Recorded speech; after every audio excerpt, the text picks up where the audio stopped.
Viewers hi welcome to our channel. నేను మీ అంజలి. So మే 30th షష్ఠి పూర్తి అంటూ ఒక మంచి ఫ్యామిలీ ఎంటర్టైనర్తో మన ముందుకు రాబోతున్నారు అనమాట. సో రూపేష్ గారు ఈరోజు మనతో పాటు ఉన్నారు. ఆయనతో మాట్లాడి చాలా విషయాలు తెలుసుకుందాం. హాయ్ అండి, నమస్తే. నమస్తే. ఎలా ఉన్నారు? గుడ్. నేను చాలా బాగున్నాను. మీ ఇంటికో మా ఇంటికో చుట్టాలు వస్తారు. మంచిదే కదండి. వద్దు సార్, మా ఇంటికైతే ప్రస్తుతం ఉన్న పరిస్థితుల్లో చుట్టాలు వద్దు. మా ఇంటికి అయితే ఓకే అండి. అఫ్ కోర్స్ మీరు చేస్తుంది ఒక ఫ్యామిలీ ఎంటర్టైనర్ షష్ఠి పూర్తి కాబట్టి డెఫినెట్లీ ఒక ఫ్యామిలీ రావాలని అఫ్ కోర్స్ కోరుకుంటారు.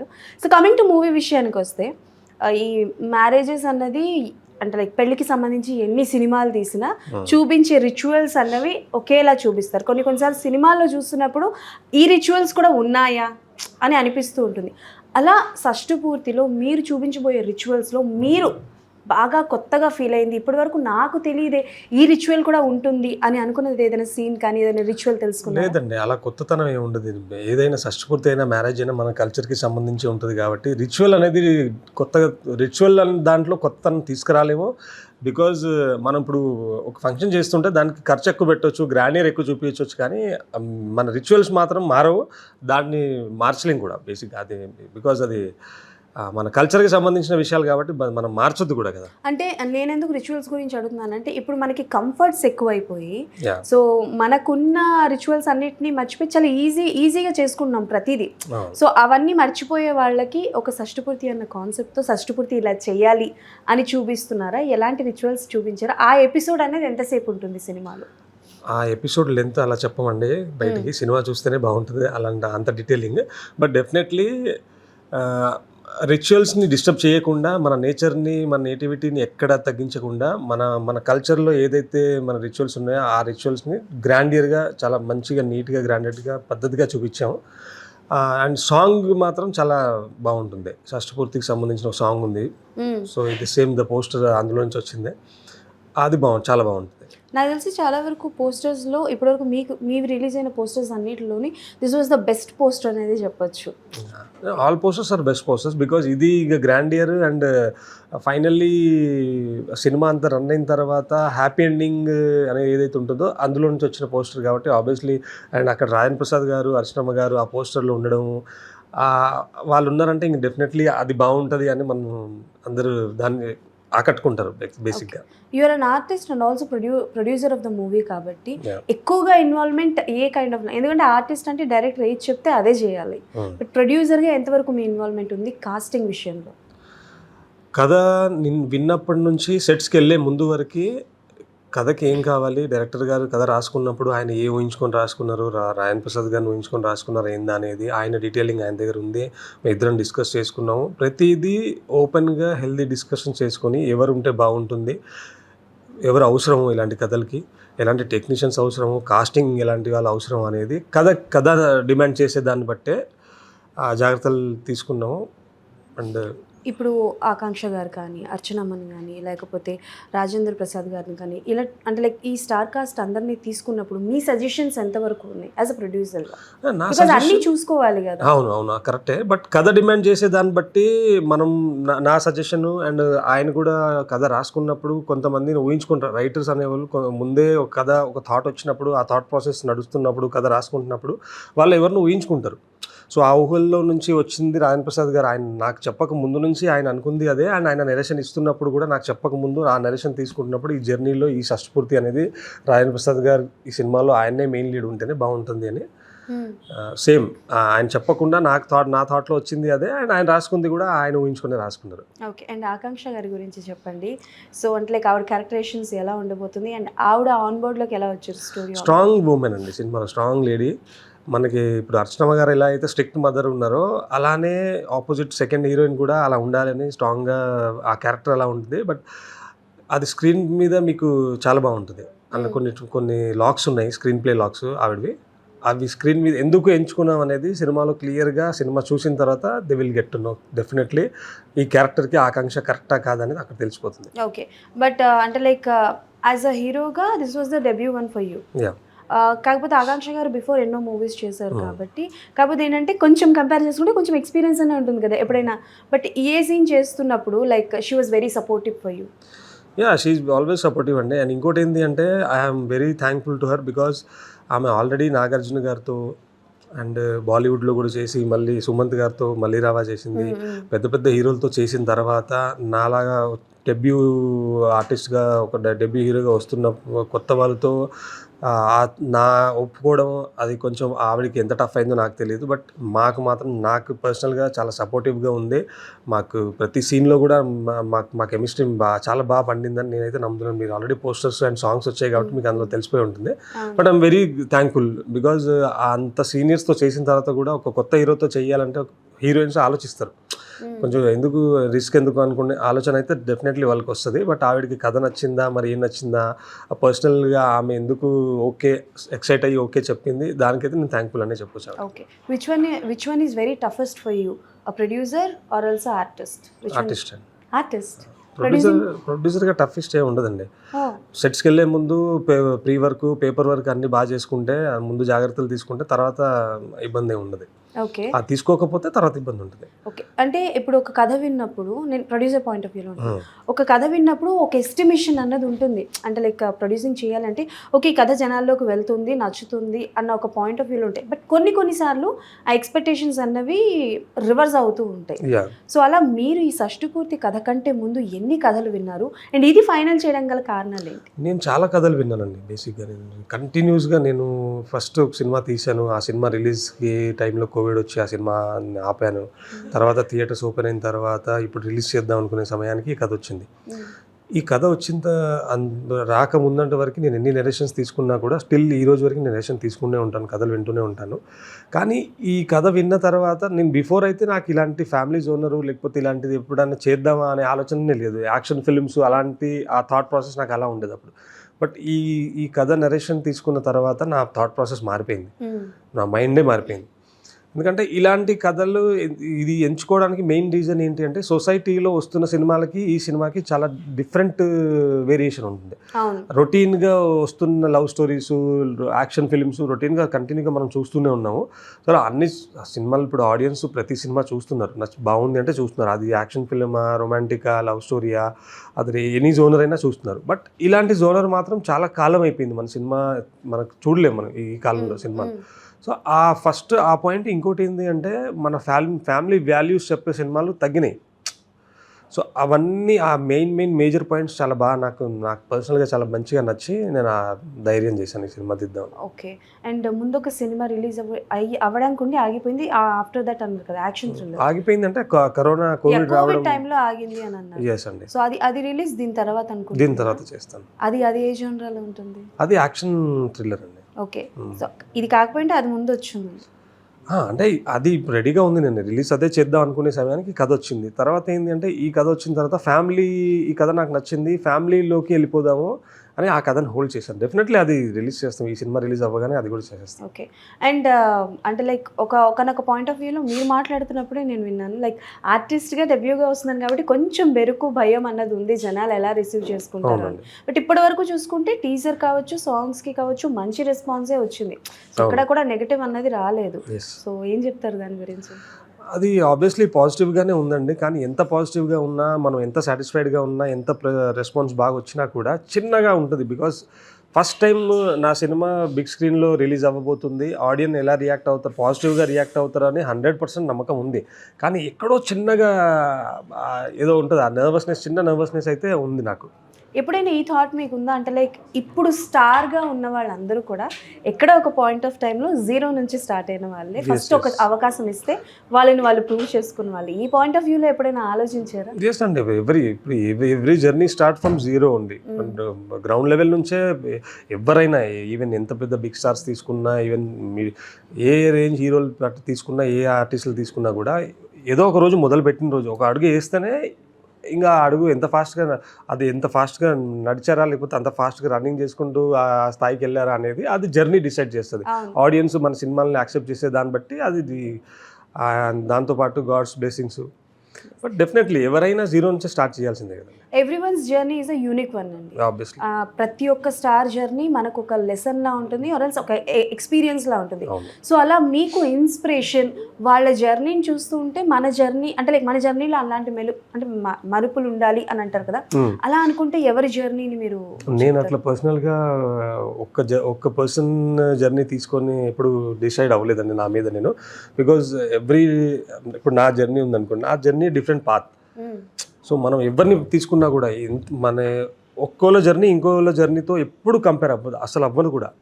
ఎంతో మంది కోట్ల జనాభా ఉన్న మన దేశము, ప్రతి ఒక్క ఈవెన్ 1% ఏదో మ్యాచ్ అవుతుంది తప్ప 99% ఎవరి జర్నీకి ఇంకో జర్నీకి సంబంధమే ఉండదు.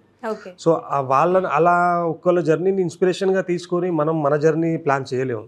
ఓకే, మీరు యాక్సిడెంటల్గా ప్రొడ్యూసర్ అయ్యారా అంటే లైక్ వాంటెడ్గా ప్రొడ్యూసర్ అవ్వాలని? యాక్సిడెంటల్గానే అయ్యాను ప్రొడ్యూసర్. అయితే ఆర్టిస్ట్ మాత్రం అవ్వాలని వచ్చాను. బట్ ప్రొడ్యూసర్ అంటే ఇంకా అవకాశాలు రాకుండా ఎవరు అవకాశాలు ఇవ్వట్లేరు బయట కొత్త వాళ్ళకి. తిరిగారా ఆడిషన్స్? తిరిగానండి, చాలా 4-5 years తిరిగాను. ఓ, అంటే లైక్ బేసికల్గా చెప్పగలరా మూవీ నేమ్స్, ఏ మూవీస్కి ఆడిషన్స్? అలా చెప్తే బాగోదు కదండి, నేను ఉండాలి కదా ఇండస్ట్రీలో. అయ్యో, అంటే ఆడిషన్స్కి వెళ్ళారు బట్ రిజల్ట్? వెళ్ళాము, బట్ ఆ సినిమాలు చాలా వరకు సినిమాలు ఇప్పుడు మంచి సినిమాలు మంచి ప్రొడక్షన్ హౌస్లో ఆడిషన్స్ చేయట్లేరు. పెద్ద డైరెక్టర్లు అయినా కూడా, మంచి పెద్ద బిగ్ ప్రొడక్షన్ హౌస్ అయినా, ఎవరో కొత్త ప్రొడక్షన్ హౌస్ వాళ్ళు మేబీ కొన్ని ఆడిషన్స్ పెట్టేది నేను వెళ్ళాను, బట్ ఎక్కడా వర్కౌట్ అవ్వలేదు. ఓకే, సో కొంచెం నాకు తెలిసి క్వశ్చన్ ఎవరు అడిగారో లేదో తెలియదు, బట్ సడన్గా నాకు గుర్తొచ్చింది అడుగుతున్నా. ఎప్పుడైనా సరే నేను హీరో చేస్తాను, నీకు ఒక అవకాశం ఇస్తాను, నాకు ఇంత డబ్బులు అని ఎప్పుడైనా ఎవరైనా మిమ్మల్ని అడిగారు? ఎంతో మంది అడిగారు. ఓకే, ఎప్పుడైనా పోగొట్టుకున్నారా? ఎంతైనా అమౌంట్ పోగొట్టుకున్నారా? వాళ్ళకి డబ్బులు ఇచ్చి నేను హీరో లేకపోతే నాకు అవకాశం తెప్పించుకుంటే ఇంక నేను వాళ్ళకి ఇవ్వడం ఎందుకు? నేను అందుకే కదా ఈ డిసిషన్ తీసుకుంది, ప్రొడక్షన్ హౌస్ నేనే స్టార్ట్ చేద్దామని. ఓకే, అదే డబ్బులు వాళ్ళకి డబ్బులు ఇచ్చి మనం అవకాశం తీసుకునే దానికన్నా మనమే డబ్బులు మన మీద పెట్టుకునే అవకాశం మనకే ఇచ్చుకుంటే మంచిది కదా అనుకుని ఆలోచనతో మొదలుపెట్టాను. ఓకే, అండ్ తను ఆర్టిస్ట్గా చెప్పండి, అంటే లైక్ నాకు తెలిసి మీకు అర్చన గారికి రాజేంద్ర ప్రసాద్ గారికి మంచి సీన్సే ఉండుంటాయి, బట్ కొన్ని సీన్స్ లైక్ ఎమోషనల్ సీన్స్ కావచ్చు, ఆర్ఎల్స్ మీరు కోపంగా వాళ్ళకి రియాక్షన్ ఇచ్చే సీన్స్ కావచ్చు, చాలా వరకు ఉండుంటాయి. But is there any monologue dialogues? Obviously అండి ఉంది, మోనోలాగ్ డైలాగ్ అయితే ఉంది, మీరు ఆల్రెడీ టీజర్లో చూసారుగా. అవును, బట్ స్టిల్ ఎక్స్పీరియన్స్ చెప్పండి, while you are preparing the monologue dialogues, like ఎంత టైం పట్టింది ఏంటి? టైం ఏం పట్టలేదండి, అది ఆల్రెడీ నేను ఈ కథ ఓకే నాకు నచ్చింది, నేనే ఓకే చేసుకున్నాను. ఆ కథ స్క్రీన్ ప్లే ఏంది, ఆ సీన్స్ ఏంటి, ఆ సీన్లో ఆ కన్వర్జేషన్ ఏంది అనేది డే 1 నుంచి నాకు తెలుసు కాబట్టి దానికి పెద్ద టఫ్ ఏం అవ్వలేదు, టైం కూడా పట్టలేదు. బికాజ్ ఆ సీన్ తెలుసు, అండ్ వాళ్ళ సీనియర్స్, వాళ్ళకి ఒకసారి ఇప్పుడు చెప్తే వాళ్ళు next they are ready. So ఆ సీన్లో వాళ్ళిద్దరు ఉన్నారు, నేను ఉన్నాను అనుకోండి, ఆటోమేటిక్గా వాళ్ళిద్దరు డైలాగ్స్ మధ్యలో నా డైలాగ్, ఆ కన్వర్జేషన్ లాగా మనం ఇప్పుడు సరదాగా ఎలా మాట్లాడుకుంటాం, ఆ సరదాలో ఆ సీన్కి తాలూకున్న ఇంటెన్సిటీ మనం దాన్ని పట్టుకుని అక్కడ నిలబడితే ఆ మిగతా మాటలన్నీ ఆటోమేటిక్గా వస్తాయి, అవి ప్రిపేర్ అవ్వాల్సిన అవసరం కూడా లేదు. ఓకే, అండ్ ఎంఎం కీరవాణి గారి గురించి చెప్పండి, అంటే like you are such a blessed one అండి. Obviously Keeravani garu, I'm very thankful to every one, because ఆ మంచి స్టార్టింగ్ స్టేజ్లో ఒక మంచి కథ రావడము, ఆయన కొత్త అయిన డైరెక్టరు, కొత్త రైటర్, కొత్త డైరెక్టర్ అయినా కూడా ఒక కొత్త వాళ్ళకి ఇంత మంచి కథ చెప్తే నాతో అంటే చెప్పడానికి ఆయనకు అవకాశం గురించి చెప్పుంటారు, బట్ ఆయన అవకాశంతో పాటు ఇలాంటి కథకి నాలాంటి కొత్త వాళ్ళు కరెక్ట్గా చేయగలరా లేదా అనే భయం కూడా ఆయన కూడా లేకుండా నాకు చెప్పి కొన్ని వర్క్షాప్స్ అవసరం ఉంటే మేము వర్క్షాప్స్ చేసుకుంటూ అలా సాగుతూ ఐఎమ్ బ్లెస్డ్ అని చెప్తా. బికాజ్ ఈ కథా పరంగా అది ఫస్ట్ అక్కడ నుంచి జర్నీ స్టార్ట్ అయింది. అండ్ ఆఫ్టర్ దట్ మేము రాజాగారి స్టూడియోలో సెకండ్ సాంగ్ కంపోజింగ్కి వెళ్ళినప్పుడు ఒకటే రోజు 2 ట్యూన్స్ ఇచ్చారు. ఫస్ట్ ట్యూన్కి చైతన్య ప్రసాద్ గారిని తీసుకెళ్ళాం ఆల్రెడీ మీరు రాయాలని. సెకండ్ ట్యూన్ వచ్చిన తర్వాత కూడా ముందే చెప్పాం యాక్చువల్ 2 సాంగ్స్ మీరే రాయండి అని. సడన్గా మాకేదో థాట్ వచ్చింది డైరెక్టర్ గారికి నాకు పర్సనల్గా మాట్లాడుకున్నప్పుడు, ఇలా కిరాణి గారు ఉంటే బాగుంటుంది, ఆ సిచ్యువేషన్ కూడా కొంచెం డిఫరెంట్ కదా, ఆయన డిఫరెంట్ స్టైల్లో కొంచెం రాస్తారు కదా, మనం ట్రై చేద్దాం అనుకున్న ఆలోచన వచ్చి మీ ఇద్దరం డిస్కస్ చేసుకుంటే మంచి ఐడియా అండి. బట్ మరి చైతన్య ప్రసాద్ గారినే అడగాలి, ఆయన గురువు గారు, ఆయన మాట్లాడితే కుదురుతుందేమో అని అనిపిస్తే సరే ఇంకా ట్యూన్ తీసుకున్నాము. ఫస్ట్ ట్యూన్కి సార్ మీరు రాయండి, అండ్ సెకండ్ ట్యూన్కి ఇలా అనుకుంటున్నామండి, మీరు ఏం తప్పుగా అనుకోవద్దు, మీరు రాయాల్సిన పాట మళ్ళీ మీతోనే వేరే వాళ్ళకి చెప్పి రాపియండి అని రిక్వెస్ట్ చేస్తున్నాం, మీరు తప్పుగా అనుకోండి అంటే భలేవాడు రూపి ఎందుకు చెప్పను, నా సినిమా ఇది, అయినా నా గురువు గారే కదా, ఆయన నా బాస్ కదా, నేను చెప్తాను పర్లేదు అన్నట్టుగా చెప్పారు. చెప్పారు. జస్ట్ మేము స్టూడియోలో వేరే డిస్కషన్లో వేరే రికార్డింగ్లో వేరే పనులు ఉంటే ఆయన 5 minutes బయటికి వెళ్ళి మళ్ళీ లోపలికి వచ్చి కిరణ్ గారికి ఫోన్ చేశాను, ఆయన చెన్నైలోనే ఉన్నారు, ఇప్పుడు రమ్మన్నారు. ఇప్పుడే రమ్మన్నారా? ఇప్పుడు రమ్మన్నారు, ఆల్రెడీ ఇప్పుడే ఫ్రీ అయ్యారంట. సరే ఇక స్టూడియోలో కూడా లంచ్ బ్రేక్ అవుతుంది, ఇప్పుడు వెళ్ళిపోదామని మేము వెళ్ళాము. అక్కడికి వెళ్ళిన తర్వాత ఇలా సార్ చైతన్య ప్రసాద్ గారు ఒక మాట చెప్పారు. ఏంటి సిపి గారు ఎలా వచ్చారని ఆయన అడిగారు. సార్ ఈరోజు కవి కీరవాణి గారిని కలవడానికి వచ్చాము అన్నారు. కవి కీరవాణి గారు ఏంటి, మీరు కూడా కవియే కదా, మళ్ళీ నా అవసరం ఎందుకు పడింది అంటే, అలా పడింది సార్ అని అన్నారు. సరే భోజనం చేద్దాం, భోజనం చేసి మాట్లాడదాం. అక్కడ అందరం కూర్చొని లంచ్ చేసాం. తర్వాత ఏంటంటే విషయం చెప్పండి అంటే, సార్ రాజా గారి కంపోజింగ్లో ఒక ట్యూన్ ఉంది, ఆ ట్యూన్ కొంచెం ఆ సిచ్యువేషన్కి కొంచెం డిఫరెంట్ కైండ్ ఆఫ్ సిచ్యువేషన్ ఉంటుంది, దానికి మీరు రాస్తే బాగుంటుందని వీళ్ళు కుర్రోళ్ళు నన్ను ఫోర్స్ చేసి తీసుకొచ్చారు. నేను కూడా చలో తీసుకెళ్దాము అని వచ్చానంటే, తప్పకుండా నేను రాస్తాను, మరి రాజా గారు ఒప్పుకుంటారా అని అడిగారు. రాజా గారిని మీరు ఓకే అంటే మేము అడుగుతాం సార్ అని చెప్తే, తప్పకుండా నేను రాస్తాను, మీరు అడగండి అన్నారు. సరే సార్ అని బట్టి మేము అక్కడి నుంచి బయలుదేరాం ఆటోలో. రాజా గారి స్టూడియో దిగగానే ఫోన్ వచ్చేసింది. దిగగానే ఫోన్ వచ్చేసింది 15-20 minutesలో. పల్లవి వినిపించేశారు. అప్పటికే 15 minutesలో పల్లవి వినిపించేశారు. మేము దిగి లోపలికి వెళ్ళి, రాజా గారు సార్ కీరవాణి గారు ఒక పాట ఈ ట్యూన్కి ఆయనతో రాయిస్తున్నాం అనుకుంటున్నాం సార్, మీరు ఏమంటారంటే, రాయించండి పర్వాలేదు అని అన్నారు. ఓకే సార్, ఆయన వస్తా అంటున్నారు, ఇక్కడే ఉన్నారంట, రాశారంట కూడా, ఒకసారి పిలవాలంటే పిలవండి అన్నారు.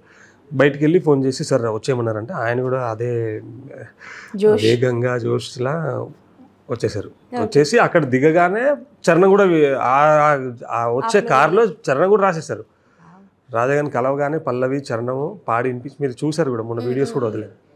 సో అది ఇట్స్ అ గ్రేట్ ఎక్స్పీరియన్స్ అండి. అది జస్ట్ మా మనసులో ఒక ఆలోచన పుట్టడం, ఆలోచన మేము డిస్కస్ చేసుకోవడం, అది ఆ వెరీ ఇన్ ఫ్యూ అవర్స్లో అంత పెద్ద విషయం జరిగిపోవడం అనేది అది గాడ్స్ బ్లెస్సింగ్. ఎస్. అండ్ ఒక సినిమాకి చాలా వరకు ప్రొడ్యూసర్ ఎంత ఇంపార్టెంటో, captain of the ship director కూడా అంతే ఇంపార్టెంట్. నాకు తెలిసి పవన్ గారిది this was the first one. And నాకు తెలిసి ఇటుపక్క స్టార్ కాస్ట్ అందరూ, at the same time technicians అందరూ కూడా చాలా పెద్దవాళ్ళు. సో అంటే పవన్ గారు ఎలా డీల్ చేశారు అందరినీ? పవన్ గారు చాలా జాగ్రత్తగా డీల్ చేశారండి. ఎందుకంటే ఫస్ట్ నా దగ్గర కథ తీసుకురాకముందే ఆయన కథ మొత్తం బిల్డ్ చేసి చాలా ప్రిపేర్గా ఉన్నారు. ఇంకోటి ఏంటంటే, నా దగ్గరికి వచ్చిన తర్వాత మేము ఒకళ్ళు అర్థం చేసుకోవడానికి కొంచెం టైం పట్టింది, తీసుకున్నాం టైం. ఎందుకంటే చిన్న విషయం చేయడానికి ఎక్కువ టైం అవసరం లేదు. బట్ ఇంత పెద్ద స్పాన్ ఆఫ్, ఇంత పెద్ద లెవెల్ ఆఫ్ సినిమా తీయాలి, నేను కొత్త ఆయన కొత్త అనడానికి కొంచెం భయం వేసింది. ఆ భయం పోవడానికి ఫస్ట్ ఒకళ్ళు అర్థం చేసుకోవాలి, నా మైండ్ సెట్ ఏంది, ఆయన మైండ్ సెట్ ఏంది, నా కేపబిలిటీ ఉంది పెట్టడానికి, అది పక్కన పెడితే ఆయన ఎంతవరకు తీయగలడు, సరే ఆయనకి తీసేంత కెపాసిటీ ఉంటే నేను మళ్ళీ ఆర్టిస్ట్గా ప్లే చేయాలి, అది ఏంటి, ఇవన్నీ కొంచెం టైం పట్టింది అర్థం చేసుకోవడానికి. బట్ దాని తర్వాత ఓకే అనుకున్న తర్వాత ప్రీ వర్క్ అని స్ట్రాంగ్గా చేసుకున్నారు. సో బిఫోర్ షూటింగ్, మనం షూట్కి వెళ్ళే ముందే ప్రీ వర్క్ అండ్ స్క్రిప్ట్ మీద అయినా దేని మీద అయినా ఆయన చాలా జాగ్రత్తగా కూర్చొని టైం స్పెండ్ చేసి పద్ధతిగా ముందే ప్లాన్ చేసుకున్నారు. కాబట్టి ఇబ్బంది ఏం జరగకుండా ఆయన చాలా జాగ్రత్తగా హ్యాండిల్ చేసుకున్నారు. అక్కడ కూడా లొకేషన్స్కి వెళ్ళిన తర్వాత కూడా ఇబ్బంది రాలేదు. ఎందుకు రాలేదంటే because of pre work. Okay. And ఈ మధ్యకాలంలో వచ్చే అంటే లైక్ డెబ్యూ డైరెక్టర్స్ అందరూ కూడా ఒక యూనిక్ మార్క్ అనేది క్రియేట్ చేస్తున్నారు. And like any kind of a mark, like story కానీ, స్క్రీన్ ప్లే కానీ, అలా. సో పవన్ గారు ఒక యూనిక్ మార్క్ క్రియేట్ చేస్తారన్న 100% ఇప్పటికే బయట చెప్పేసుకుంటున్నారు. ఏమని డైలాగ్స్, మీరు అసలు డైలాగ్స్ జస్ట్ టీజర్లోనే మీరు డైలాగ్ వింటే మీకు తెలిసిపోతూ ఉంటుంది, గ్లిమ్స్లలో, టీజర్లలో. సో కొత్త డైరెక్టర్ని పక్కన పెడితే ఆ మాటలు మీరు కళ్ళు మూసుకున్నప్పుడు ఆ డైలాగ్స్ మీరు వింటూ ఉంటే మీకే తెలిసిపోతుంది ఎంత డెప్త్ ఉన్న రైటింగ్ సెన్స్ ఉంది ఆయనకని. ఓకే. 3 things దట్ పవన్ గారిలో బాగుంది అంటే, ఈ 3 things కనుక ఆయన కంటిన్యూ అయ్యారని అంటే he will be the top notch director అని అంటే ఏం చెప్తారు? మీరు ఇరికిస్తారేమో నాకు. ఇరికించను. మీరు వర్క్ చేసిన మీ డైరెక్టర్ గురించి మీరే చెప్పండి అంటే నేను చెప్తాను, బట్ అన్ని నేనే చెప్పేస్తే మరి ఇప్పుడు నెక్స్ట్ సినిమాలో ఒక 3 పాయింట్లు చెప్పండి. 3 పాయింట్లు మీ డైరెక్టర్ గారు. ఈ సినిమాకి ఆయన ఎంత డెడికేటెడ్గా వర్క్ చేశారో, ఈ కథ మీద ఎంత డెడికేటెడ్గా ఆయన బిఫోర్ వర్క్ చేసుకున్నారో, అండ్ ఆ ఫోకస్, ఈ 3 things ఈ సినిమాకి ఆయన ఎంత ఫోకస్, ఒకటి రైటింగ్ మీద డెప్త్గా 100% ఆయన ఇన్వాల్వ్ అయ్యింది, అండ్ జాగ్రత్త పడ్డాం. ఈ 3 things ఆయన కంటిన్యూ చేస్తే ఆయన చాలా పెద్ద సినిమాలు తీయొచ్చు. ఈవెన్ ఆయన దగ్గర కథలు కూడా చాలా మంచి కథలు ఉన్నాయి ఇంకా. అండ్ రూపేష్ గారికి యాజ్ అన్ ఆర్టిస్ట్గా ఎలాంటి క్యారెక్టర్స్ చేయాలని ఉంది? అంటే లైక్ మీరు ఇందులో ఇప్పుడు పాజిటివ్ క్యారెక్టర్ చేస్తున్నారు, ఒక సన్ క్యారెక్టర్ చేస్తున్నారు, మరి అందులో మాకు నెగటివ్ షేడ్స్ చూపిస్తారా లేదా అనేది we have to wait for 30. But మీరు పర్టికులర్గా ఈ కైండ్ ఆఫ్ అ క్యారెక్టర్ నేను చేయాలి అని అనుకుంటే ఈ క్యారెక్టర్ పర్టికులర్గా లేదండి, ఇంతకుముందు పర్టికులర్ ఉండేది. అందుకనే నేను ఫస్ట్ యాక్షన్ ఆ జోనర్ కథలు ఎక్కువ వినేవాడిని. ఈవెన్ యాక్షన్ థ్రిల్లర్ సినిమా కూడా తీశాను. బట్ ఈ సినిమా నెరేషన్ తీసుకున్నప్పటి నుంచి నా మైండ్ సెట్ ఎందుకు మారింది అంటే, ఇలాంటి కథల్లో మనం ఇలాంటి కథలే కావాలి అనుకుంటే అది ముందే ఫిల్టర్ అయిపోతాయి మనకి. సో ఆ ఫిల్టర్ అనేది లేకుండా మనకి మంచి, ఇప్పుడు ఈ సినిమా రిలీజ్ అయిన తర్వాత చాలామంది రైటర్స్ డైరెక్టర్స్ ఒక ఇమాజినేషన్లో వస్తారు. ఆఫ్టర్ దట్ నేను ఆ సినిమా రిలీజ్ చేస్తాను. సో ఆ వేరియేషన్స్ తెలిసిపోతూ ఉంటాయి. సో నన్ను చూసిన తర్వాత రైటర్స్కైనా డైరెక్టర్స్కైనా ఇంకో ఆలోచన వస్తుంది, అంటే ఈయనతో ఇలాంటి కథలు చేయొచ్చా లేదా అని. సో నేను ఓపెన్ ఫర్ ఎవ్రీథింగ్, నేను పరిధి పెట్టుకోవట్లే ఇప్పుడు. Okay, any kind of genre. But అది బాగా నచ్చాలి, నాకు పర్సనల్గా నచ్చాలి. నా కాన్ఫిడెన్స్ రావాలి. నా కాన్ఫిడెన్స్ వస్తే మేబీ నేను ఒక ఆడియన్గా వింటాను కాబట్టి ఆడియన్స్ కూడా నచ్చుతుందేమో అని నాకు ఆ కాన్ఫిడెన్స్ నాలో వస్తే ఐ విల్ మూవ్ ఆన్. మీ ప్రొడక్షన్లో వచ్చే ఫోర్త్ ప్రాజెక్ట్ ఏదైతే ఉంటుందో, ఫోర్త్ ప్రాజెక్ట్ అనగానే నేను ఇప్పుడు ఓకే చెప్పింది అన్నట్టు చూస్తున్నారు. సో ఫోర్త్ ప్రాజెక్ట్ ఏదైతే వస్తుందో అది అంటే లైక్ మీరే లీడ్గా రావచ్చా, లేకపోతే కొత్త వాళ్ళకైనా అవకాశాలు ఇస్తారా? ఆబ్వియస్లీ అండి, అది కథ. ఇప్పుడు ఒక కథ నెరేషన్ తీసుకున్నప్పుడు ఆ కథ నాకు నచ్చింది అనుకోండి, ఆ కథ నచ్చింది కానీ ఆ కథకి నేను యాప్ కాదు అనుకున్నప్పుడు దానికి ఎవరు ఉంటే బాగుంటుంది అనేది అది ఆబ్వియస్లీ వెళ్తాం కదా. అవును. అండ్ అంటే లైక్ చాలా వరకు ఎన్నాళ్ళ నుంచో ఇండస్ట్రీలో ఉన్న ప్రొడ్యూసర్స్ అందరూ కూడా కొంచెం డౌట్లో ఉంటున్నారు ఇన్వెస్ట్మెంట్ చేయడంలో. అంటే లైక్ ఇప్పుడు వాళ్ళు అనుకున్న బడ్జెట్ కంటే ₹1 ఎక్కువైనా సరే ఆలోచిస్తున్నారు పెద్ద స్టార్ హీరోలకి పెట్టడానికి. But you are taking a risk of your self only. ఎంతవరకు అంటే లైక్ ఆ రిస్క్ తీసుకోవడంలో ఎంతవరకు రిస్క్ తీసుకున్నారు? రిస్క్ అంటే ఇప్పుడు ఒక మంచి కథ జనాల్లోకి తీసుకెళ్దాం అనుకున్నప్పుడు ఆ కథకి 100% మనం ఆ డబ్బు పరంగా అయినా అదర్వైజ్ మన ఇన్వాల్వ్మెంట్ ఎంత ఉండాలా అనేది అయినా అన్ని జాగ్రత్తలు తీసుకున్న తర్వాత మనం దానికి డబ్బు పరిధి పెట్టుకుంటే మళ్ళీ ఆ గ్రాండీ ఇవ్వలేము. ఇప్పుడు నా మైండ్ సెట్ ఎలా ఉంటుందంటే అండి, ఒక కథ తీసుకెళ్తున్నప్పుడు ఆ కథకి ఏం రిక్వైర్మెంట్ ఉందో ఆ రిక్వైర్మెంట్ మనం ఫుల్ఫిల్ చేయగలిగితేనే అలాంటి సినిమా తీయాలి. లేదంటే మనకి చిన్న లిమిటెడ్ బడ్జెట్ మనకి ఏముందో ఆ బడ్జెట్లోనే మనం ప్లాన్ చేసుకోవాలి. అలాంటప్పుడు మరి బయట నెరేషన్ తీసుకోవద్దు. మన దగ్గర ఇన్నే డబ్బులు ఉన్నాయి, నేను ఇలాంటి కథలు తీసుకుంటా, అన్నీ మనకే నాలెడ్జ్ ఉంటే మనమే రాసుకోవాలి, మనమే తీసేసుకోవాలి. Okay, nice. జనాల గురించి మీరు మాట్లాడారు, సో మంచి కథ జనాలకి చెప్పాలనుకుంటున్నారని. But do you think nowadays జనాలు ఎలా తయారయ్యారంటే లైక్ యాక్షన్ థ్రిల్లర్స్ అండ్ కొంచెం రివెంజ్ థ్రిల్లర్స్, హారర్స్ ఇవన్నీ చూసి ఏంటంటే దే ఆర్ ఆల్సో కొంచెం వన్ కైండ్ ఆఫ్ ఏంటంటే క్రుయాలిటీ వాళ్ళల్లో కూడా వచ్చేసింది. ఈ కైండ్ ఆఫ్ సినిమాలు అయితే చూడడానికి రెడీగా ఉన్నారు జనాలు. సో ఎంతవరకు అంటే లైక్ మీరు చూపించే సినిమా వాళ్ళకి నచ్చుతుంది అని అనుకుంటున్నారు? మీరు చెప్పిన జోనర్స్ అన్ని రొటీన్ గా చూస్తున్నారు కదా ఇప్పుడు. సో ఇది కొత్తతనం కాబట్టి జనాలకు కావాల్సింది కొత్తతనం. అండ్ కొత్తతనంతో పాటు మేము ఇస్తున్న గ్రాండియర్ విజువల్, రాజా గారి బ్యాక్గ్రౌండ్ స్కోరు, బికాస్ వీళ్ళు పెద్ద వాళ్ళు ఉన్నారు అంటే ఆటోమేటిక్గా ఒక విజన్ వస్తుంది. మన టీజర్లో రెస్పాన్స్ చూసిన దాన్ని బట్టి గ్లిమ్స్ అయినా సాంగ్స్ అయినా డెఫినెట్లీ చూస్తారండి. వాళ్ళకి కావాల్సి డిఫరెంట్ కావాలి. ఒకటే జోనరు, ఒకటే థ్రిల్లర్ మీరు అనుకుంటున్నట్టు అదే యాక్షన్, అదే లవ్ స్టోరీస్, అదే బ్లడ్ షాట్స్ అన్నీ రొటీన్గా వస్తున్నాయి కదా. కొంచెం కొత్తతనం ఉంటే 100% ఒక అహెడ్ ఆలోచిస్తారు. అది ఈజీ ప్రమోషన్ కూడా అని నేను అనుకుంటున్నాను. ఇలాంటి సినిమాతో వస్తున్నారు ఏంది అని మాట్లాడుకునే స్టేజ్ అయితే ఉంది ప్రమోషన్. నైస్. ఈ పాయింట్ ఆఫ్ వ్యూలో మనం ఆలోచించలేదే. అండ్ వన్ మోర్ థింగ్ ఏంటంటే ఒక్కొక్కరికి ఒక్కొక్క జానరా టచ్ చేయను అని ఉంటుంది. ఫర్ ఎగ్జాంపుల్ కొంతమంది నేను హారర్ జానరా చెయ్యను, చేయిస్తానేమో కానీ చెయ్యను. కొంతమంది ఏమోంచి లైక్ రొమాంటిక్లోకి వెళ్ళు, ఇలా ఉంటుంది. అలా రూపేష్ గారు యాజ్ అన్ ఆర్టిస్ట్గా ఏ జోనరా చేయరు, యాజ్ అన్ ప్రొడ్యూసర్గా ఏ జోనరా చేయరు. అలాంటి అది ఇందాక చెప్పినట్టు సేమ్ ఏ పరిధి ఏ లిమిటేషన్స్ పెట్టుకోలేదండి నేను. ఓకే, అది కథ నచ్చింది అంటే ఆ జోనర్ తర్వాత ఫస్ట్ కథ నచ్చాలి. ఇప్పుడు నేను ఇది ఫ్యామిలీ అని ఆయన నాకు చెప్పినా కూడా నేను ఫ్యామిలీ చెయ్యాలని నాకు ఒకప్పుడు ఉండే. ఇప్పుడైతే అది కూడా లేదు, ఏమీ లేవు. అన్ని కథలు వినాలి, కథ బాగుంటే చెయ్యాలి. అన్ని కథలు వింటారు, కథ బాగుంటే చేయాలి. అంటే అది మనకు నచ్చాలి పర్సనల్గా. బయోపిక్స్ మీద మీ ఒపీనియన్ ఏంటి? ఎవరిదైనా బయోపిక్ తీసే అవకాశం ఉందా? ఉందండి. ఎవరిది? చెప్పను, అలా చెప్పను. చెప్పండి, ఇండస్ట్రీనా, అవుట్ ఆఫ్ ద ఇండస్ట్రీనా? అవుట్ ఆఫ్ ది ఇండస్ట్రీ వాళ్ళు ఉన్నారు, ఇండస్ట్రీ వాళ్ళు ఉన్నారు. 2-3 బయోపిక్స్ నా బ్రెయిన్లో అయితే ఉన్నాయి. Okay. Only producing and acting ఏనా, లేకపోతే ప్రొడ్యూసింగ్ పరంగా ఉంది, యాక్టింగ్ పరంగా కూడా ఉంది. డైరెక్షన్ ఏమైనా ఇంట్రెస్ట్ ఉందా? నాకా డైరెక్షన్ బయట ఆల్రెడీ మంచి రైటర్స్, మంచి డైరెక్టర్స్ ఉన్నారు కదండి. నా టార్గెట్ ఆర్టిస్ట్ అవుదామని వచ్చాను కాబట్టి మళ్ళీ దాన్ని టచ్ చేయడం ఎందుకు. అండ్ ఇప్పటి వరకు చూసుకుంటే ఇండస్ట్రీలో అంటే లైక్ హై ఎక్స్పెక్టేషన్స్తో వచ్చిన సినిమాలన్నీ కూడా కొంచెం బెరుకు చూపిస్తూ ఉంటాయి కదా మనకి. బట్ పాజిటివ్ టాక్ ఉంది షష్టిపూర్తి అని. Yeah.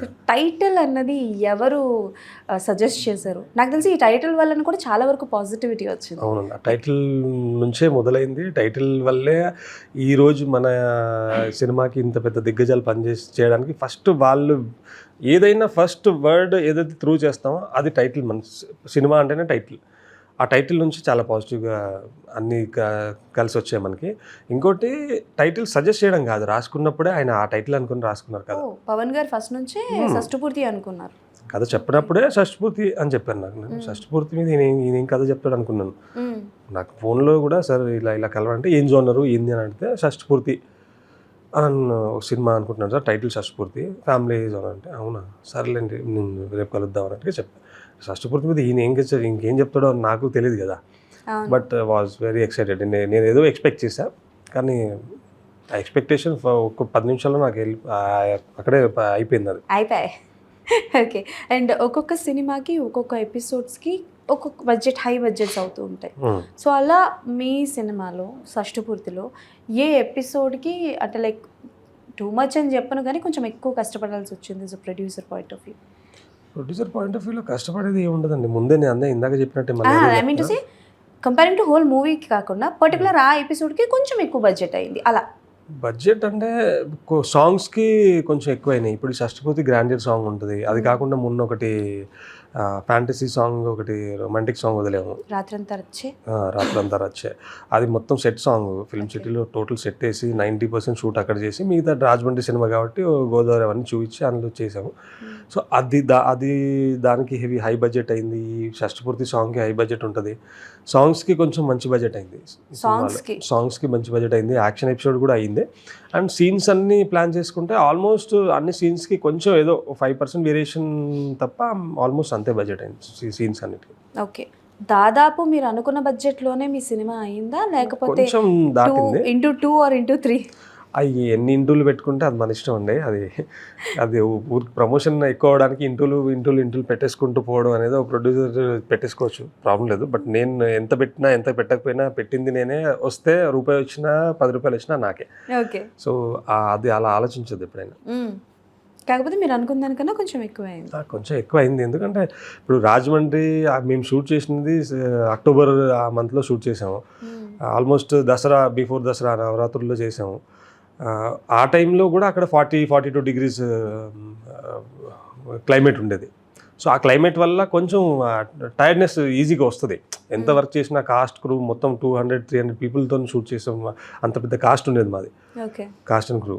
సో అలాంటి క్లైమేట్ కొంచెం ఇబ్బంది. అండ్ ఇంకోటి ఏంటంటే గోదావరి దాటి అవతలకి వెళ్ళి కొన్ని టెంపుల్ షాట్స్, గోదావరి మధ్యలో షాట్స్ అలాంటివి ఉన్నాయి. సో అవన్నీ ఉన్నప్పుడు కొంచెం ఎక్స్పెక్టెడే. మీరు నిజంగానే దూకారా వాటర్లో? నేను నిజంగా అయితే దూకలేదండి. ఈత వచ్చా మీకు? నాకు వచ్చింది ఈత. నేను ఈ సినిమా గురించి డైరెక్ట్గా నరేషన్ ఇచ్చినప్పుడు ఫస్ట్ నాకు ఆ షాట్ గుర్తొచ్చింది. రైల్వే పైన బ్రిడ్జ్ మీద వాక్ చేసి అక్కడ వాయిస్ ఓవర్లో జంప్ చేయాలి అని అంటే 6 months నేను జంపింగ్, స్విమ్మింగ్ అన్నీ నేర్చుకుని అన్నీ చేశాను. కానీ ఫైనల్గా అక్కడ షూట్ చేసే బిఫోర్ మేము యాక్షన్ మాస్టర్ ఏమైతే లాక్ చేసామో, సార్ వద్దు సార్ రిస్క్ అలాంటివి ఎందుకు, మనకి ఇంకా సినిమా చాలా షూట్ ఉంది కదా అని. పర్లేదండి ఏముంది, నేను ఆల్రెడీ ప్రాక్టీస్ చేసే 6 months నుంచి నేను ఎక్సైట్ అయ్యి రెడీగా అయితే మీరు వద్దంటున్నారు ఏంటి అంటే, నేనైతే పర్మిషన్ ఇవ్వను సార్, తర్వాత మీ ఇష్టం అన్నట్టుగా ఇంకా ఆయన ఆపారు. వాకింగ్ స్టార్ట్ అయితే నేనే చేసేది అక్కడ. అది ఎలా చెప్పాలంటే అది పైన కింద water flow, heavy flow water. ఆ బ్రిడ్జ్ పక్కన ఇంకో బ్రిడ్జ్ ఉంటుంది పక్కనే. అక్కడ ఎవ్రీ 10 minutes ట్రైన్ వెళ్తూ ఉంటుంది, గూడ్స్ ట్రైన్. ఆ వైబ్రేషను అండ్ ఈ బ్రిడ్జ్ ఆల్రెడీ పాత బ్రిడ్జ్. కింద వేవ్స్, వాటర్ వేవ్స్. పైన ఆ హైట్లో ఉన్నప్పుడు గాలి ఎలా కొడుతుందో అది తెలుసు. సో అసలు వాక్ చేస్తుంటే నేను ఎంత ప్రిపేర్ అయినా కూడా ఫస్ట్ 4 అడుగులు వేసిన తర్వాత మళ్ళీ అక్కడే కూర్చోవాల్సి వచ్చింది ఇలా. భోజనాలు పెడితే మనం ఎలా కూర్చుంటాం ఇలా అక్కడ కింద కూర్చోవాల్సి వచ్చింది.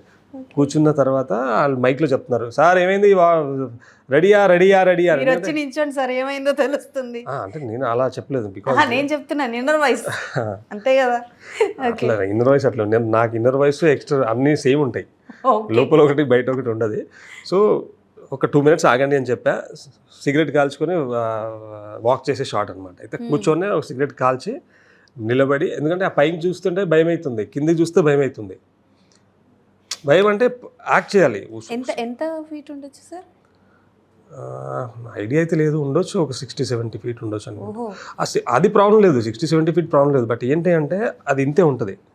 ఇప్పుడు ఈ సోఫాలో మనం కూర్చున్నా ఇంతే ఉంటుంది వాక్ చేసే ప్లేస్. మనం తిరిగినా కూడా మళ్ళీ అక్కడే ఇలా తిరగాలి, కూర్చొని రివర్స్ అవ్వాలి, నిలబడి కూడా అవ్వలేము. ఇంకోటి ఏంటంటే కింద వాటర్ ఫ్లో, ఆ వాటర్ హెవీ ఫ్లో ఉంటుంది, దానివల్ల మనకి వైబ్రేషన్ వస్తూ ఉంటుంది. ఆ బ్రిడ్జ్ వైబ్రేషన్, పక్కన ట్రైన్ వెళ్ళే బ్రిడ్జ్ ఉంటుంది, ఆ వైబ్రేషన్ గాలి. సో అది కొంచెం టఫ్ అయింది, అనుకున్న దానికన్నా కొంచెం టఫెస్ట్గానే ఉండేది. ఎంత టైం పట్టింది ఆ సీక్వెన్స్ షూటింగ్కి? అది 1 hour అనుకుంటాం, 1.5 hours అంతే. ఓకే. అండ్ మూవీలోని ఒక కాన్సెప్ట్ లైక్ అబద్ధం నిజం చెప్తే కొడుతున్నారు, ఇక పైనుంచి నేను నిజం చెప్పనమ్మా, అబద్ధాలే చెప్తాను. సో నాకు తెలిసి this was the key point of the movie అని అనుకుంటున్నాను, నేను key segment of the movie అనుకుంటున్నాను.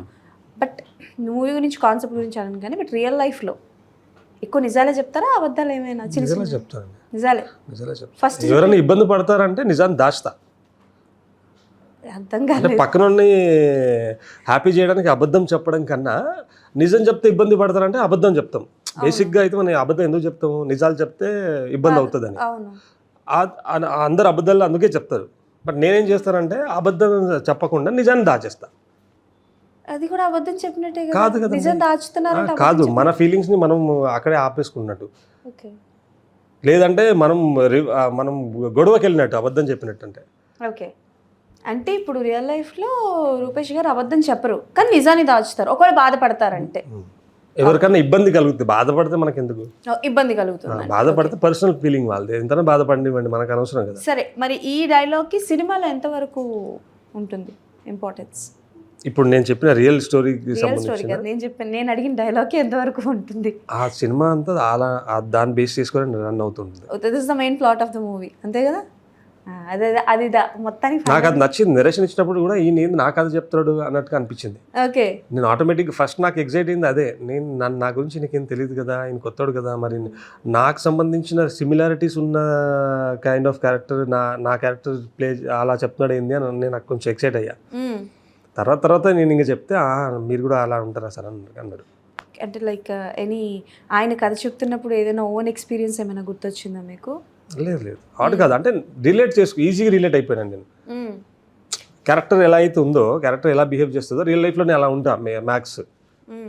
సో అండ్ మీ క్యారెక్టరైజేషన్ విషయానికి వస్తే ఎంతవరకు బాయ్స్ కనెక్ట్ అవుతారండి? బికాజ్ రిలేటబుల్ క్యారెక్టర్ నాది. రియల్ లైఫ్కి ఎంతవరకు నేను కనెక్ట్ అయినట్టు బయట రియల్ లైఫ్ని ఎంత కంపేర్ చేసుకుంటారో కానీ బేసిక్గా రిలేటబుల్ క్యారెక్టర్, అందరికీ కామన్ క్యారెక్టర్ అది.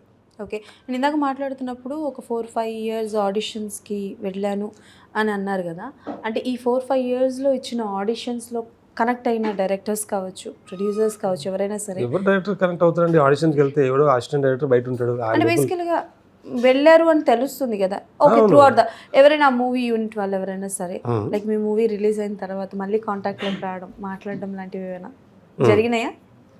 లేదు, జరగలేదు. ఒకళ్ళు ఇద్దరు ఎవరో జస్ట్ అలా మెసేజ్ పెట్టారు, మన టీజర్ బాగుంది అన్నట్టుగా, అంతే తప్ప వేరే అంత టచ్లో ఎవరు లేరు. Okay, done. సో ఇన్నేళ్ళ మీ జర్నీలో ఇండస్ట్రీ మీకు నేర్పించింది ఏంటి? ఇండస్ట్రీ నాకు నేర్పించింది ఒకటే అండి, సినిమాలు తీయాలంటే జాగ్రత్తగా తీయాలి, మంచి కథలు తీయాలి, జాగ్రత్త పడి, కొంచెం టైం ఎక్కువైనా పర్వాలేదు, ఫోకస్గా ఉండి, మనకి గట్టి నమ్మకం ఉంటే తప్ప అడుగు వేయకూడదు, పక్కన ఉండి నమ్మి అడుగు వేయకూడదు. ఫస్ట్ మనం దాన్ని 100% ప్రేమించాలి, ఆ కథ మనకు నచ్చాలి, అలా ఉంటేనే సినిమాలు తీయాలి. ఓకే, రివ్యూస్ మీద మీ ఒపీనియన్ ఏంటి? రివ్యూస్ ఆబ్వియస్లీ అండి, రివ్యూస్ ఇప్పుడు ఎలా అయిపోయింది అంటే సినిమా బాగుంది అంటే చూసే రివ్యూస్ రాసేవాళ్ళు మంచి సినిమా యాజ్ ఇట్ ఈజ్ రాస్తారు, ఆడియన్స్ దాన్ని బేస్ చేసుకొని థియేటర్కి వస్తున్నారు. ఇప్పుడు ఉంది జనరేషన్ అలా ఉంది. చాలా వరకు సినిమా చూడకుండా కొంతమంది రివ్యూస్ ఇస్తుంటారు. నాట్ టాకింగ్ అబౌట్ సీనియర్స్ గురించి మాట్లాడతా, యూట్యూబ్లో వాటిలో కొన్ని రివ్యూస్ వస్తూ ఉంటాయి. సో అది పర్సనల్గా తీసుకుంటారో లేకపోతే టూకీగా వాళ్ళు కూడా రివ్యూ చూసి కొన్ని రివ్యూస్ చిన్న చిన్న షార్ట్స్ చూసి చెప్పేస్తూ ఉంటారు. దానివల్ల సినిమాకి నష్టం అవుతూ ఉంటుంది. ఇటు పక్క ప్రొడ్యూసర్కి నష్టం అవుతుంది, ఆర్టిస్ట్లకి, director, everyone will be loss. So దాని గురించి మీ ఒపీనియన్ ఏంటి? What you want to say? Opinion ఏం లేదండి. ఇప్పుడు వాళ్ళు ఎవరైతే రివ్యూస్ సినిమా చూడకుండా ఎవరైతే కొన్ని యూట్యూబ్ ఛానల్స్ వాళ్ళందరూ ఎవరైతే రివ్యూస్ చెప్తున్నారో వాళ్ళకి నేను ఒకటే రిక్వెస్ట్ చేస్తాను, సినిమాలు చూడండి, చూసి రాయండి. బాగాలేదు అంటే బాగాలేదని రాయండి, మంచిగా ఉంటే మంచిగా ఉందని రాయండి, మరి చూసి రాయండి. చూసకుండా పక్కన ఉన్న జడ్జిమెంట్ని మీరు ఓన్ చేసుకొని మీరు మనం పెన్ను వాడకూడదు. ఏదో తెలియని న్యూస్ మనం విని దాన్ని మనం ఓన్ చేసుకొని మన స్టైల్లో రాస్తే అది ఇంకా కొని అయిపోతుంది మొత్తం. ఓకే. సో ఎవరు రాసినా ఏం చేసినా సినిమాలు చూడండి, సినిమాలు చూసి రాయండి అని వాళ్ళకి రిక్వెస్ట్ చేసుకుంటాను. Okay sir, done. Any surprises అండి సినిమాలో? అంటే ఇప్పటికే చాలా సర్ప్రైజెస్ మీరు మాకు రివీల్ చేసేసారు. And we have to say thanks for teaser ఈవెంట్కి ఇళయరాజా గారిని వీళ్ళందరినీ తీసుకొచ్చారు. అండ్ మేము చూసాము, we are very happy for that. But ఇవి కాకుండా ఇంకేమైనా సర్ప్రైజెస్ ఉంచారా? ఇంకా దాచి ఉంచారా ఏమైనా? ఇంకా ఏం లేవండి, ఎవ్రీథింగ్ ఈజ్ ఓపెన్. ఎస్ ఇంకా మనకి ఉందే వారం 10-15 రోజులు ఉంది సినిమా రిలీజ్కి. సో ఇంకా మనం ఇంకా అన్ని దాచుకుంటే ఇంక మనం ఇంకా ఇంట్లో పెట్టాలి దాచుకొని. Okay, done. సో అంటే లైక్ ఫైనలీ ఎంత ఎక్సైటెడ్గా ఉన్నారు for your projects? Very much excited అండి. జస్ట్ ఆడియన్స్ థియేటర్లో సినిమా చూస్తున్నప్పుడు వాళ్ళు ఎలా ఫీల్ అవుతారు అనేది నాకు అల్లారా చూడాలని ఉంది. ఓకే. అండ్ నాకు ఆ లుక్ గురించి చెప్పండి. రాజేంద్ర ప్రసాద్ గారు అండ్ అర్చన గారిది లైక్ యంగ్ ఏజ్లో ఉన్నప్పుడు లవ్, ఆ లుక్ని వాళ్ళకి ఎక్స్ప్లెయిన్ చేసినప్పుడు కానీ during the shooting period, is there any memorable moment? నేనే షాక్ అయ్యానండి అసలు. అంటే వాళ్ళు అర్చనమ్మ గారు మీ టీజర్లో షాట్ ఉంటుంది ఒకటి, బట్టలు బకెట్ తీసుకొని walk, I was shocked. Like ఈ ఏజ్లో ఆమె లంగావని వేసుకొని, అంటే ఆర్టిస్ట్ ఇంత డీటెయిలింగ్గా వాళ్ళు ఒక క్యారెక్టర్, ఒక రైటర్, ఒక డైరెక్టర్ ఒక క్యారెక్టర్ చెప్తే అంత ఇన్వాల్వ్ అయిపోయి, అండ్ ఇంకోటి వాళ్ళు షెడ్యూల్ గ్యాప్ కూడా తీసుకొని మాకు ఈ ఏజ్ గ్యాప్ ఉంది కాబట్టి మాకు గ్యాప్ ఇస్తే మేము కొంచెం లీన్ అవ్వి అవన్నీ కూడా జాగ్రత్తలు. ఈవెన్ రాజేంద్ర ప్రసాద్ గారు కూడా, అర్చన గారు కూడా, మీరు ఇప్పుడు ఆ షార్ట్ చూడండి, మళ్ళీ వేరే ఇప్పుడు షష్పూర్తి పోస్టర్లో ఉన్న షార్ట్ చూడండి, మీకు వేరియేషన్ కనిపిస్తుంది ఆవిడ. సో ఆవిడ ఆ ఏజ్లో ఉన్నా కూడా లంగావని వేసుకోవడము, ఫొటోస్ ఇవ్వడము అంతవరకు బాగుంటుంది అందరికీ. కానీ ఆ బకెట్ చూసారా? అదే అవును, జాలీగా అది. అంటే నేను అదే అంటున్నా, వాళ్ళ దగ్గర ఇలాంటి చాలా విషయాలు మనం నేర్చుకోవడానికి ఉంటుంది. సో ఆ సీక్వెన్స్ ఎప్పుడైతే షూట్ అవుతుందో నేను అక్కడ ఉన్నాను కాబట్టి మేము వదిలిన విజువల్ మీకు తెలిసిన విజువల్ని బేస్ చేసుకొని మీకు ఆన్సర్ ఇచ్చాను. Okay, done. And thank you so much and all the best for your project. Thank you so much. That's all for today. మళ్ళీ కలుసుకుందాం.